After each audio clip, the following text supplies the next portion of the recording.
Welcome to the Learning Pines YouTube. We hope this video helps. You start by signing into the exact Google account that the device uses. This guarantees you remove the right endpoint. Once signed in, check the device name, operating system, and last active time so you don't disconnect the wrong machine. Next, open account.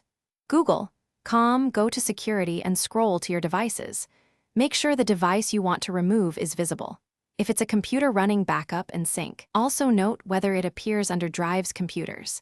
This helps you decide whether to sign out remotely or uninstall locally. Once you see the device, click it and choose Sign Out or Remove. This instructs Google to end sessions and block fresh access.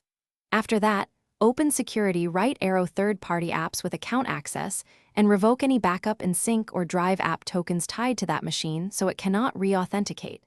If you suspect compromise, change your password now. Changing the password revokes OAuth tokens in many cases. Finally, make sure two-factor authentication is enabled to prevent immediate re-access after removal. Finish by uninstalling Drive or backup and sync from the removed device and deleting its local cache so files don't resync later. Then return to your devices in your Google account and confirm the device no longer appears.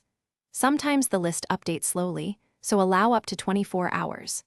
If the device still shows or reconnects, revoke all active sessions in Security, reset your password, and reconfigure two-factor authentication. This usually forces a complete disconnect and stops any lingering access immediately.